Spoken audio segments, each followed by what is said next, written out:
Barchangizga қайырлы күн достар, менің каналыма қош келдіңіздер. Осы вақытқа дейін менімен бірге болып, мені қолдап келе жатқандарыңыз үшін алғысым шексіз. Мен сіздерге бүгін цветная капустадан дәл осындай ерекше дәмді салат жасауды үйрететін боламын. Ол үшін бізге бір цветная капуста қажет болады. Дәл осындай бөліктерге бөліп аламыз.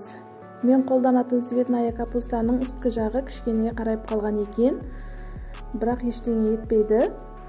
Қолдана беруге болады. Және бізге 2 жұмыртқа қажет болады.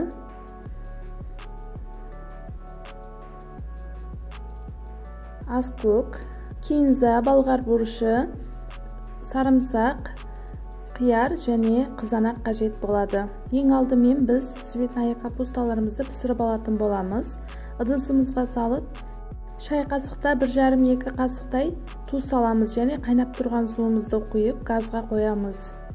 Цветная капусталарымыз қайнап шықты. 5-6 минут пісірсеңіздер жетеді. Одан көп пісіруге болмайды. Өйткені біздің цветная капусталарымыз езіліп кетуі мүмкін. Ал біздің цветная капусталарымызда қайнап пісіп шықты. Енді суытуға алып қоямыз. Цветная капустамыз суығанға дейін көкөністерімізді турап алатын боламыз. Ең алдымен қиярымызды дәл осылай жұқалау етіп турап аламыз.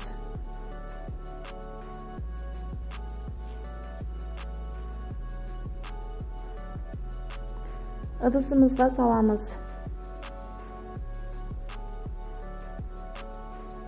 Ал енді қызанағымызды турап алатын боламыз.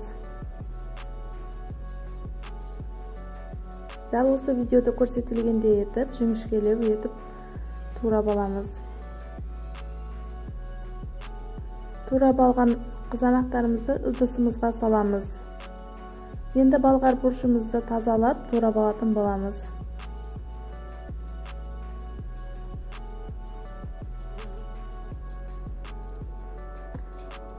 Болгар бұрышымызды да турап алдық, ыдысымызға саламыз.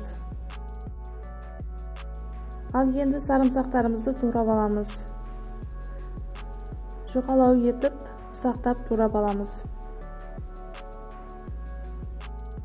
Туралған сарымсақтарымызды көкөністеріміздің үстінен саламыз. Кинзамызды да ұсақтап турап аламыз және аскөкті де ұсақтап турап алатын боламыз. Достар, менің каналымда әртүрлі торттар, салаттар, тағамдар, десерттердің рецептері бар. Міндетті түрде кіріп көрсеңіздер болады. Және достарыңызбен, жақындарыңызбен де бөлісе отырыңыздар. Каналымдағы барлық рецепттер мен бұрыннан қолданып келе жатқан сенімді рецепттер. Міндетті түрде сіздер де жасап көріңіздер.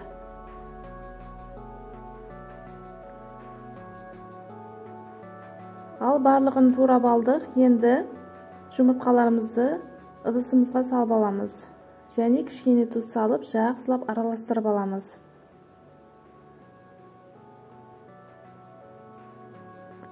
Араластырып алдық. Енді цветная капусталарымызды үлкендеу болса, кішкене майдалап алуға болады.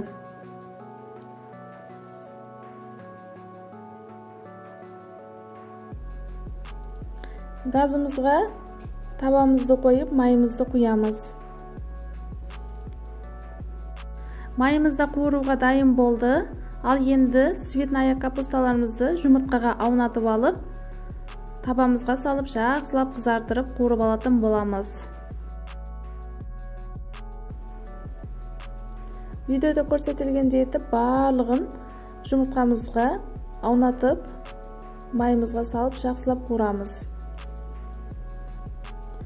Бір жағы қуырылғаннан кейін аударып, екінші жақтарын да қуыратын боламыз. Ал біздің цветная капусталарымыз дәл осылай болып қуырылып шықты. Түстері де әдемі болып қызарып шықты. Енді көкөністеріміздің үстінен дәмдеуіштерімізді қолданамыз. Тұз саламыз және кішкене уксус құйып жібердім. Және цветная капусталарымызды салып, жақсылап араластырдым. Достар, дәмдеуіштерге өздеріңіз қалаған дәмдеуіштеріңізді қолдана аласыздар. Мен сәбіз салаттың дәмдеуішін қолдандым. Биздин ерекше салатымыз да дайым болду. Көрүп турганыңыздай түстөрү де өтө керемет жана дәмдери де ерекше болуп чыгады. Конактарыңызга да уялмастан тарта алатындай өтө тамаша салат болот. Міндетті түрдө сиздер де жасап көрүңүздөр. Достар, сиздерге видео унаган болса, менин каналыма жазылып, лайк басып, комментарий жазууду унутпаңыздар жана коңгуроо түймөчүсүн басып коюңуздар. Сонда менин жаңадан чыккан видеоларымды биринчилерден болуп көрөтүн боласыздар. Ал сиздерге сәттілік, достар.